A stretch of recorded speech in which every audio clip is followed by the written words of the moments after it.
Hello.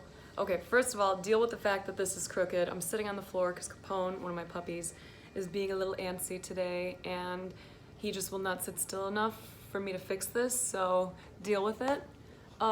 Today, I wanted to talk to you about meditation. Yeah.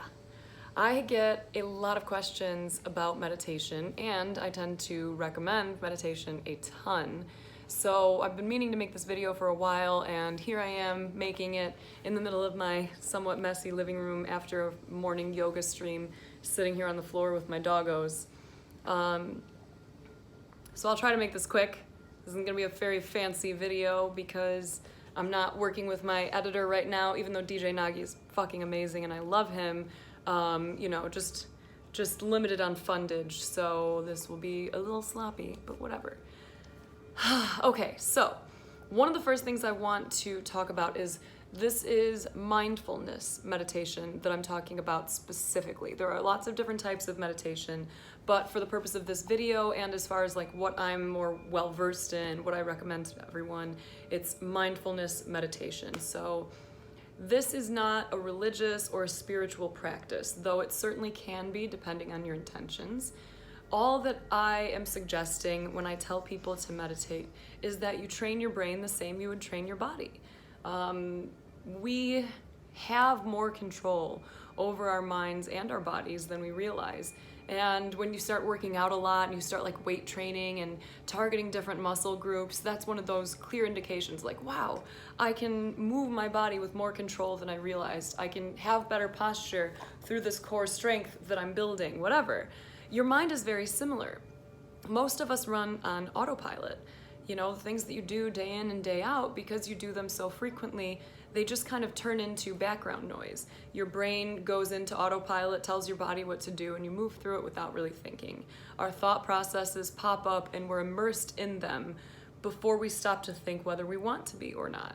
So the reason I recommend meditation so much is, in addition to a host of other benefits, it starts to give you this beautiful separation between you and your thoughts. And there's such incredible power and strength in recognizing that you are not your thoughts. You are who you choose to be in this moment and in every moment from now on. So when your thoughts start popping up and you don't realize that you're not the same as them and you feel entwined with your thoughts as though they represent you or are coming from you, anxious thoughts become you being anxious very quickly. Depressive thoughts have you immersed in them to the point where you are now depressed. This constant rumination can be so exhausting because we don't realize that there's another way. We don't realize that we can separate ourselves a little bit, see those thoughts as they arise, and choose to let them go. Always easier said than done, but that's the main thing that I got out of meditation the most, is that beautiful separation from my thoughts. So when anxious thoughts arise, I can see them, analyze them, think about them like, that's not really accurate, that doesn't make a lot of sense, and then choose to let it go, knowing that it's my brain trying to make me anxious over something that I don't need to worry about.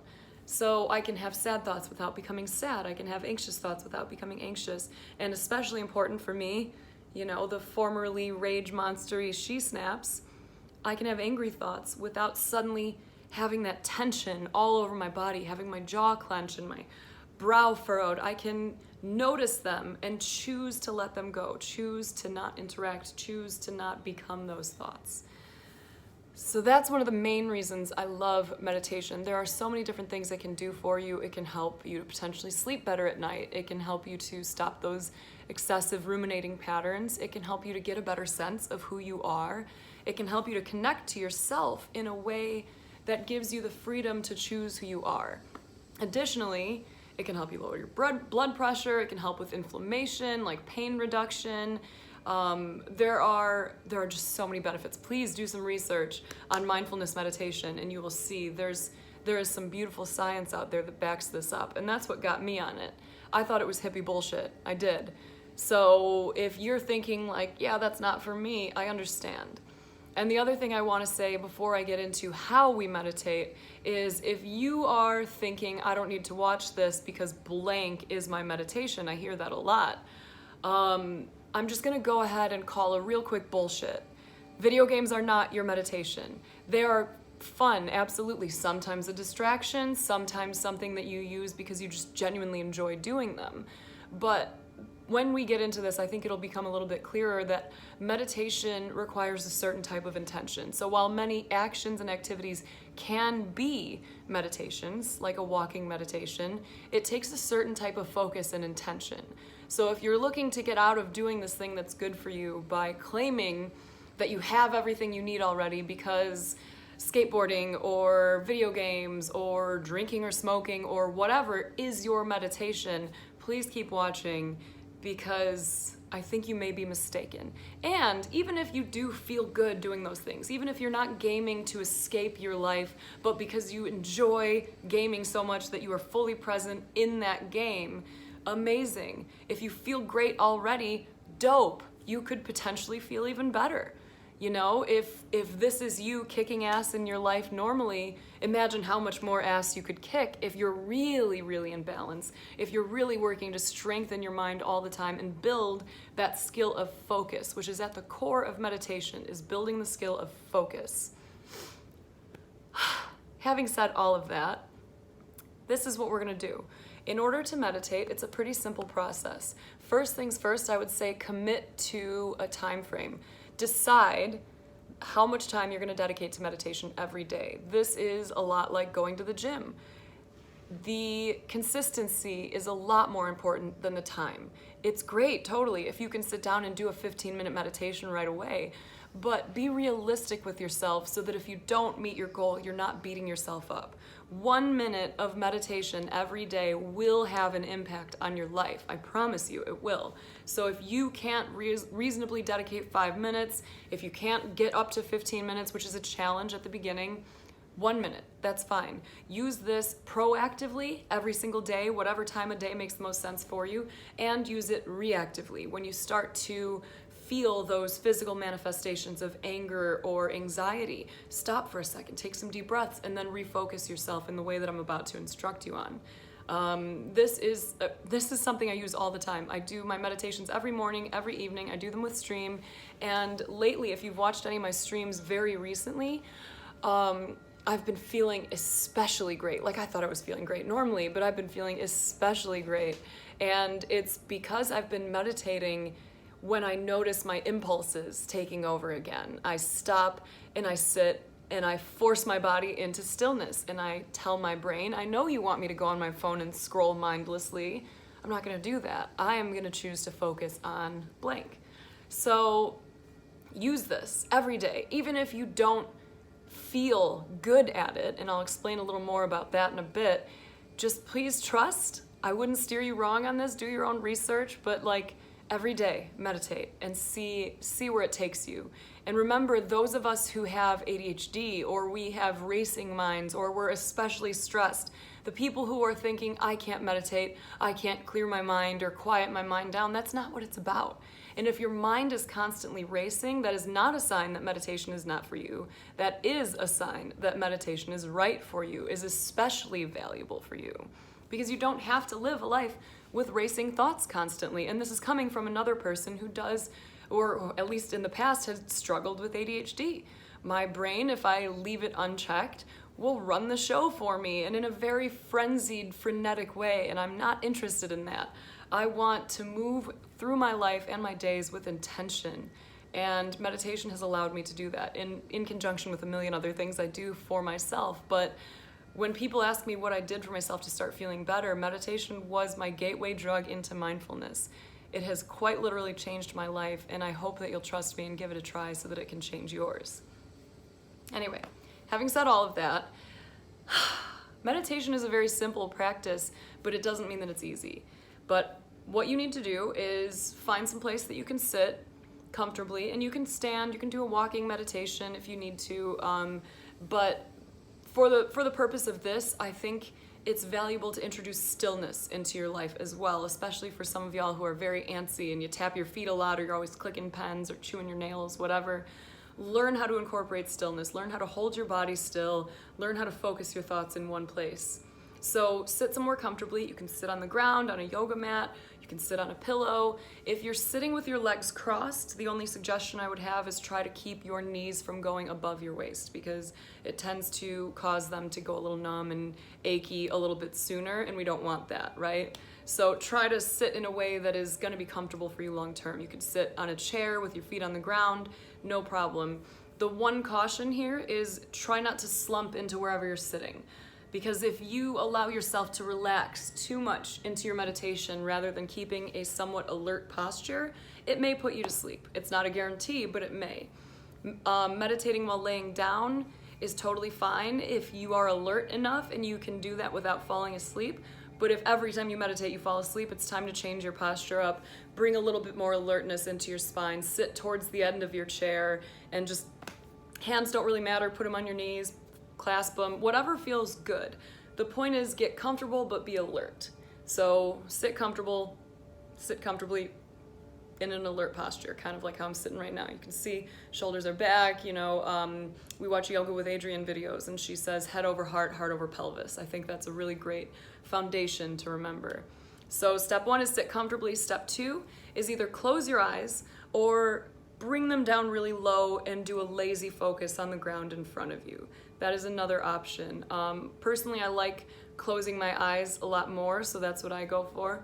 So I'll sit comfortably, sometimes legs crossed, sometimes in my favorite chair over there, close my eyes, and then the next thing, set a timer. I use my watch, use your phone, do whatever it takes, but set a timer for this, because if you try to just go straight into the meditation without an idea of an end time, your mind and your body are going to try to wake you up out of it as quickly as they can. Like I said, we're kind of running on autopilot throughout our days. And when you try to take yourself off of autopilot, your mind and body are going to try to bring you back onto it. So try to set a timer, set some kind of intention. I'm going to do this for 5 minutes, set the timer. I'm not going to open my eyes or move a fucking muscle until that timer goes off, and it can allow you to relax into your meditation a little bit more. Try not to go into your meditation with the expectation that it's going to relax you. That is a very likely side effect of this, or benefit of it. But there are going to be some days where you meditate and you realize that the thoughts you're seeing are not pleasant. It's okay. Every meditation is a good meditation. So you're sitting comfortably with an alert posture, you have your eyes closed, you've got your timer set. As soon as you hit start, the next thing that you want to do is pick your focus point. And for me, I tend to like focusing on my breath, so I focus on breathing in and breathing out. I'm not controlling the breath, I'm just observing it. So as I'm breathing in, I'm thinking breathe in. As I'm breathing out, I'm thinking breathe out, over and over and over and over again. You can pick a sound, like if your refrigerator's humming, you can focus on that. You can pick a mantra. I would say try to stick to just one that's not overly complex, so you don't have to think too hard to bring that to your mind. A great mantra is just this breath. May I be well, may you be well, if you want to extend that compassion outward. Or just breathe, think about that. I am strong, I am calm. Whatever it is that you want to do, try to pick that in advance and then be ready to jump into it when you close your eyes. So here's what's going to happen. You are going to have this beautiful vision of you focusing on your breath. For example, you'll close your eyes, you'll start focusing on your breath, and your brain and your body are going to light the fuck up. Like it's the 4th of July, shit is going to be going off. So your body is going to tell you that you need to itch your nose, that you need to wiggle, that you need to adjust. Do your best to notice those urges, let them go, and return to your breath. If it does get to a point where it's taking over like the whole meditation and you just keep trying to let it go and it keeps resurfacing, hush puppy. Shh, don't do it. Nope, no, sit. Sorry. If you do that and you find that it's taking over your whole meditation, the whole time you're thinking, I gotta itch my nose, mindfully just scratch your nose. Move as though you are just learning how to work your arm. Feel the whole thing, scratch your nose, be done with it, return back to your meditation, okay? It's not a bad thing. Do what it takes to enjoy, to sink into that meditation.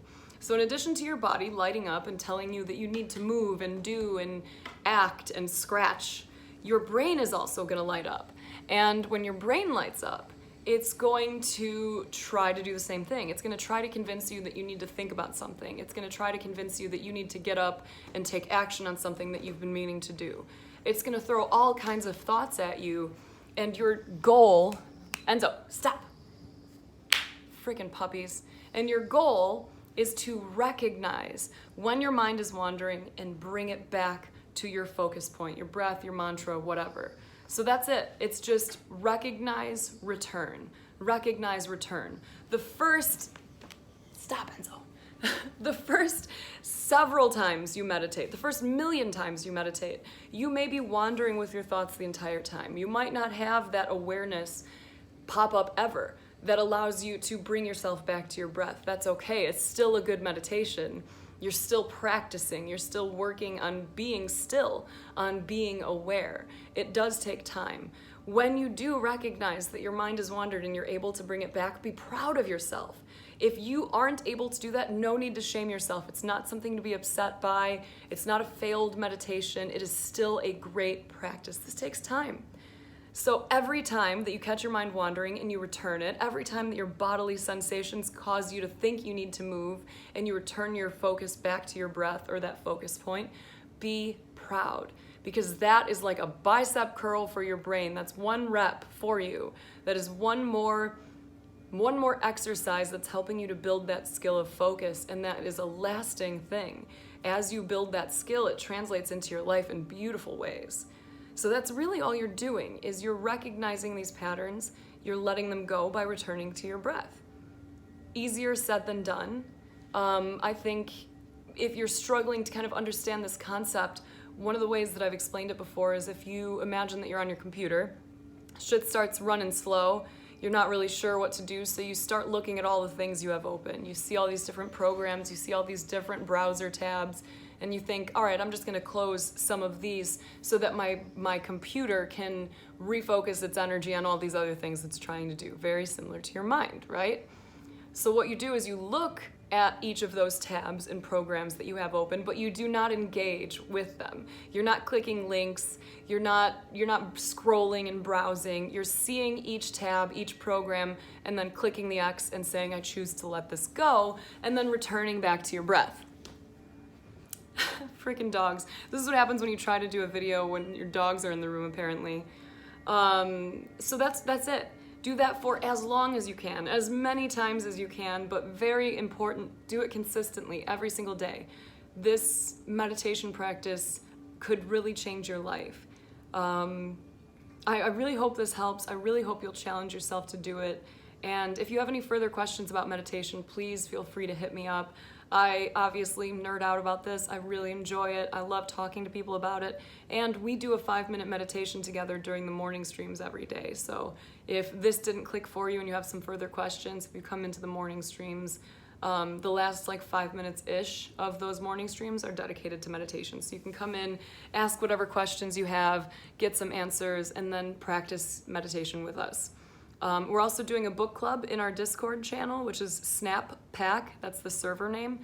We're reading a book called Meditation for Fidgety Skeptics. So if you want some more information about meditation and all the different ways that it helps and all of the different science that supports how wonderful this is, check that book out. Read it with us. It's good shit.